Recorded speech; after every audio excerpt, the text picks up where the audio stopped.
It gives me great pleasure to introduce to you two representatives from Hook Norton Low Carbon, which is a local enterprise that has galvanised a community together in the village of Hook Norton to consider ways of lowering the carbon footprint within the village, both as a community and as individuals. So a very warm welcome to Keith and Jessica D'Souza. Perhaps Keith, you could perhaps describe first of all how this initiative kick-started. So it started in 2008, and it was really a group of people who had those exact thoughts in their head about promoting low carbon activities, about encouraging people and assisting people to either reduce the carbon footprint of their home or helping in many other ways. We focus on the individuals within our community, within the village, but also the community as a whole. In 2010, we were allowed to get some funding. We got some government funding, which means that we could then purchase some low carbon assets and actually feed those things back to the community. So we have a car club in the village where we run 4 cars that are green cars. We've got 2 EVs, and we've got a couple of cars that run biodiesel.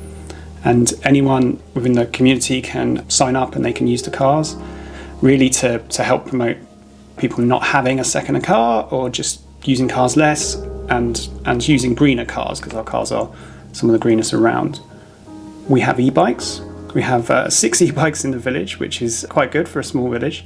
And that, again, is to promote people not using cars, but also it's a leisure activity, and they get a lot of use. And living in Hook Norton, we have some big hills, so people do very much appreciate having electric bikes, especially as we're promoting people at the moment to get more exercise. It's been really good.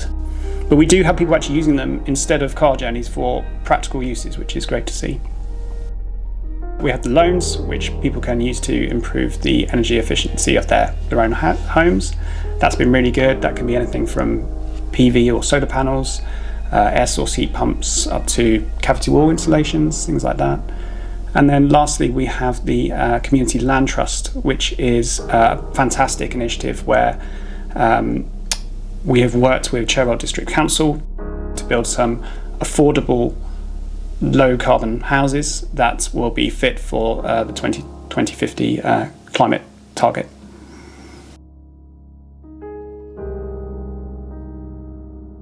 Jessica, moving to you, which do you feel has been the most particular initiative that has been successful to date, and perhaps one that has been innovative and most exciting for Hook Norton? Well, good question, and good timing for that question as well, because we have just finished working with Hook Norton Brewery, and with them we produced quite possibly the lowest carbon cask ale. And it was a really interesting, somebody earlier used the word process. That's a really good way to summarise it. It was a really interesting process. So initially we just thought, we can pick local hops and we can collect those by e-bike and EV cars. But then when we thought about the whole process in making beer, we realised how many other elements can be looked at to help lower that carbon footprint. So we also used a local malted barley, and it was unroasted, so there was no heat energy in there. The hops were put in fresh, so they weren't dried, or no heat was used to dry them. They were also wild, so there was no process or extra energy used. They literally were growing on the side of the road near the Perch in Oxford. And then the beer was brewed in a small batch, which meant less energy in the heating process, but it was also done at a time of day where the tank was already warm from a previous brew, so we kind of utilised that energy anyway. And then it was unfined, so most people, like a lot of our friends, don't realise that there is animal product used in the fining process of quite a lot of beers, so we requested this one to be unfined, so it made it a vegan beer, which again lowered the carbon footprint. And then post the beer production, we had a very exciting day on Clean Air Day last Thursday of delivering in refillable containers to the local community who responded to our social interactions. So buy e-bike and vintage bike, so a great, without using a pun, upcycling use there. 1952, we went around the village, collected their containers, went to the brewery, refilled them, tasted the beer, and then went around and delivered the refillable containers back to the community. And it's not quite over. There are a few more initiatives. I think one of them is going to be delivering a keg by wheelbarrow from the brewery to the nearest pub. And there's potentially some deliveries by EV as well. And just to point out the very nature of cask ale, it's quite a low carbon alcoholic drink anyway, because it's a fresh substance and by nature it goes off fairly quickly, so it tends to get delivered to a smaller area, and it is a circular system because the casks or kegs come back to the brewery and get refilled, used for other beers. But we have managed to hopefully lower that even more. So I found a stat that it was 300 grams carbon dioxide equivalent in an average cask ale pint, and that's opposed to 3 times the amount, 900, in an imported bottled beer in a supermarket shelf. So I would like to talk with the brewery to see if we can work out how much we've sliced of that 300. So I'll get back to you on that. And what I like about that project, why it's the most innovative, is because it used the car club electric cars, it used the e-bikes from the car club, and it incorporated the community. I missed out one that the community were called and they helped us hand pick the hops from the hop vine as well. So it really got everyone involved, and those lessons, including me, and looking at that process. And that process can be applied to so much in life, I realise. So instead of buying, going to a supermarket and buying your normal product, see if there are alternatives.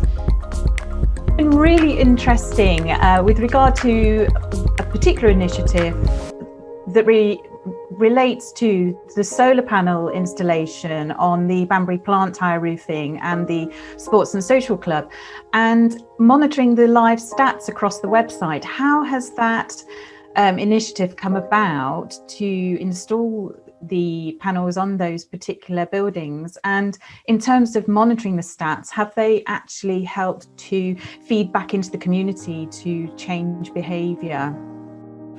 Sure, okay. Well, I mean, they're two of our bigger projects, definitely. Rather than targeting an individual, we're targeting either a local community resource or a business. And if you think about business or someone like that, they generally need a lot of energy. They generally got a big premise, and they also probably want to save some money. There is a little bit of that as well. So both these particular examples had large roofs, so we could put big PV installations on them. They both got double wins really, because the one at the Sports and Social, the electric that's generated from that is huge. I mean, it will run a number of houses probably off that PV installation. It's basically a mini power station. And we actually run one of our electric cars off it, which is great. So when you're driving around in that car, it's solar energy that has powered that car, which is brilliant. And eventually that electricity will be used to run the homes that are going to be on the Community Land Trust site that we mentioned earlier. And then the Banbury site is also a double win, because they're a skip hire place, but they recycle 100% of the material that comes in from their skips. And that's a huge job. And the way they do it is through, well, there's a lot of manual labour, but they have a huge machine that looks like a double-decker bus that sorts all these things. And the power that needs to do that is immense, but that power is being provided by the PV panels on their roof. So the stats really, well, I think anyway, that the stats really just provide a little bit of information to other businesses or other communities and to show you what can be done. If you've got a big roof and you've got the space, if you can work together, and it is a collaboration, it's not just us, it's collaborating with the different businesses in order to do this, and the solar panel companies, etc., you can really make a huge difference. And we've got essentially 2 power stations kind of sitting in the village, which is fantastic. So in terms of the success for the, across the last 10 years with the initiatives, whether it's the beer, the electric cars, the e-bikes, and the solar panels, what's next for Hook Norton Low Carbon? So there is a lot to build on the initiatives that we have. So we want to get more members. We want to keep educating existing members of the community. And for instance, a really good example of showing what Hook Norton Low Carbon can do and introducing the community to those initiatives. Last year, we had a veggie lunch. It was really well advertised, but it was really well received. So it was just mentioned earlier that switching to a plant-based diet is one of the most selfless and most impactful things that we can do as humans. And so just getting that across to people, at least experiencing what foods are possible that don't contain meat. And it was so well attended. So everybody was asked to bring along a vegetarian dish, and then we have some very good chefs in the village, professional chefs. So we had a couple of professional chefs actually cooking and showing how to make vegetarian dishes, and then in the school hall it was a banquet of vegetarian dishes, and people all helped themselves. So it's hard to think of now in Corona times, but I'm really hoping we can get back to that and have it as a yearly event and have it more and more well attended. And obviously there were people there that weren't vegetarian, but it opened the doors to thinking about it. And we'd like to think that more people eat less meat as a result. I don't want this to be a negative story, but I think it's a time capsule here. So 10 years ago, the idea of wind turbines was brought up to the community, and that was 10 years ago. Then it wasn't very well received. It was objected to for visual reasons, but I now think 10 years later, it is something that we have talked about as a committee to bring back up to the forefront, because there is so much more knowledge about how important it is to switch to renewable energy. But for the future, and I think people are just more used to seeing in other areas in the country wind turbines, I find them very graceful, I find them beautiful, and hopefully people are more used to the idea. So watch this space really and see if we can get that up and running as an initiative, because we're kind of on a high point surrounded by a valley, so it would be a really good energy generator.